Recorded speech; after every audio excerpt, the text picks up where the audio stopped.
Hey Eurovision fans, this is Tom coming to you from Shanghai and back for another Eurovision reaction video. Today I'm going to be discussing Finland, that's Aksel Kankanraanta. Ooh, I got his name right. Singing Looking Back. I'm going to listen, react and discuss how I think this would have done in Rotterdam. So let's kiki. As always, use the timestamps down below in case you want to skip to a certain part. Please like and subscribe if you haven't already. First, let's talk about Finland in the competition and then we'll talk about YLE this year. Finland in the competition, I really like them. I think they take it very seriously. I think they try very hard. You know I love countries who care and try and put in a good effort. I think that they tend to slightly underachieve. I would have preferred Emma in 2017, but then she totally messed up her final performance. So Blackbird was a worthy entry. I think that underperformed. I thought that song was very chilling and mystical. I think it should have done a little bit better. Monsters was great. Last year was a bit of a car crash. This whole concept of bringing a big name, that'll get you a big result. I hope that debunks that even further. It doesn't matter who you bring, you've got to bring a good song. And I think that's why so many mainstream artists don't want to go to the competition, because at the end of the day, you cannot get anywhere with your name. You need to have a good song. And I think a lot of mainstream artists, they don't want to lose that extra protection that they get within their own country when they release a song. Even if it's crap, it's going to do pretty well because they've got name recognition. Their qualification record is not fantastic. They've qualified 2 of the last 6 years. Soft Engine came 3rd in their semi in 2014, ended up coming just outside the top 10. That was a great song. And I love when Finland does send something a little bit harder, edgier, rockier. I would love Sonata Arctica are one of my favorite kind of soft rock groups. I would love to have some, that's the kind of music I associate with Finland, that real like high quality pop, soft rock. But otherwise, yeah, I really love Finland in the competition. Their language is gorgeous as well. Finnish and Estonian are really pretty languages. Okay, so YLE this year. I thought YLE was very good. There were only 7 songs, nice small final. I thought there was a good variety, very good quality. I've already done a reaction to all the YEL songs. I'll put it up here. Cicciolina was the big fan favorite. The final performance wasn't great, let's be honest. It was a bit too dark. The bears were cool and fun, but they didn't do much. They just kind of sat there. The lighting wasn't great. You couldn't see anything. The camera angles were a bit bad. She actually gave it really well in terms of performance. I loved all her like weird contorted leg positions and whatnot.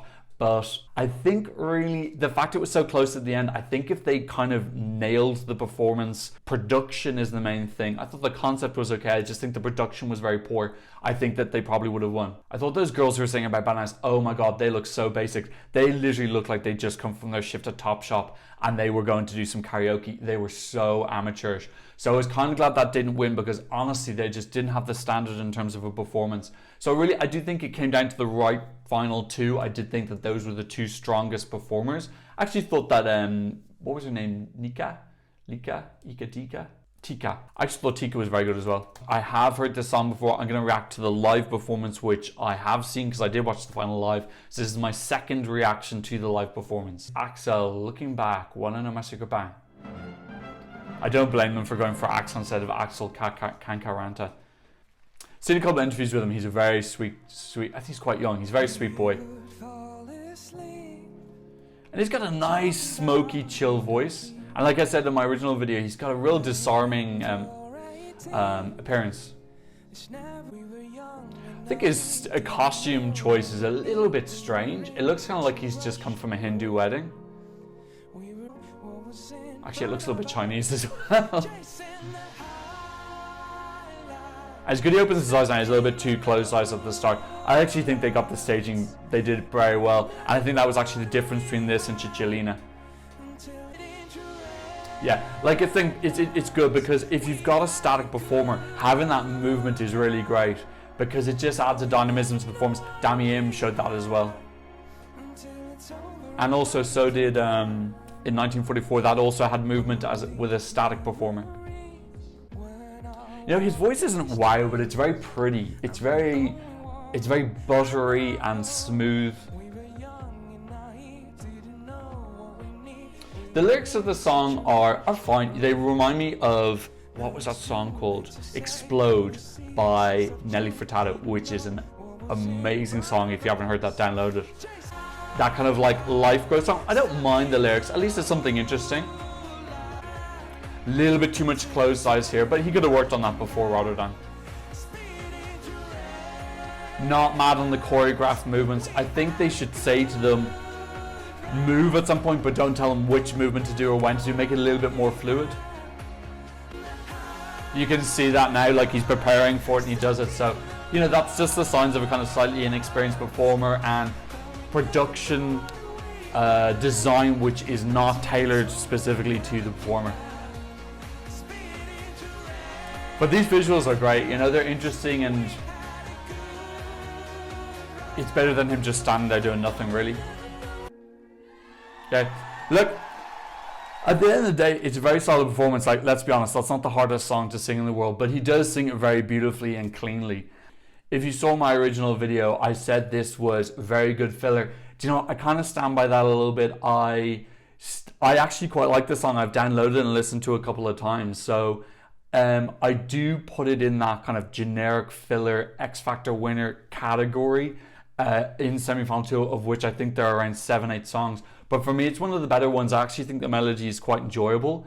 I just wish when they go for these like hyper safe, bland, middle of the road songs, that they would just add a little bit of a risk in some capacity, just to make it. And then I think it would feel less guilty to vote for them as well if you did add in some sort of risk.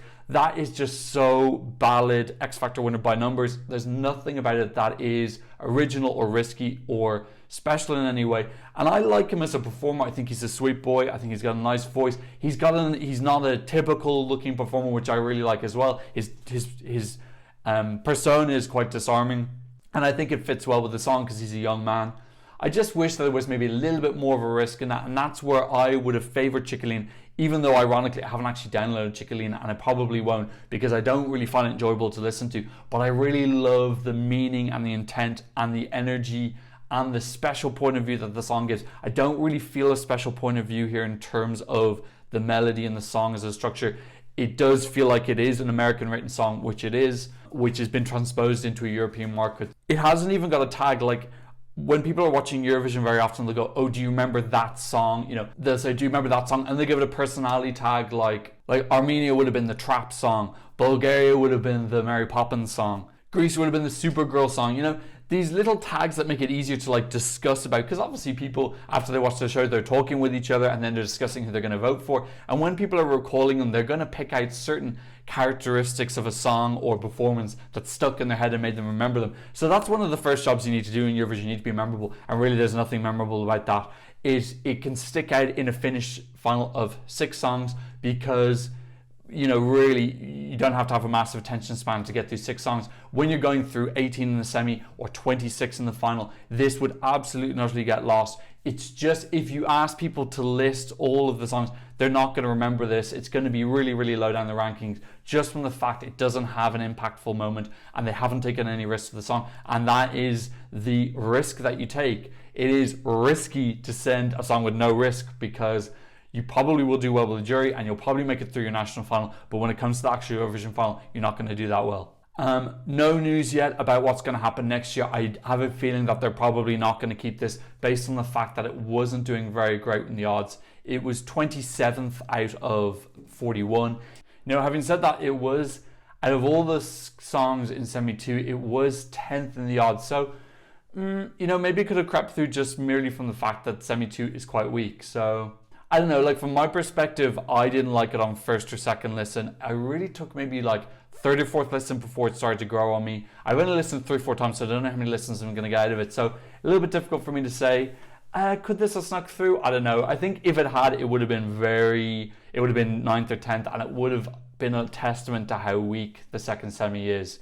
I'd like to see him come back. I really like him as a performer. I think he's got a nice voice. I'd like to see something maybe just a little bit more edgy. I think he could pull that off, and I still think it would be true to him. So what do you think about Aksel's looking back? Please leave a comment section down below. Please like and subscribe if you haven't already. And thanks so much for watching. I'll see you in another Eurovision reaction video very soon. Goodbye.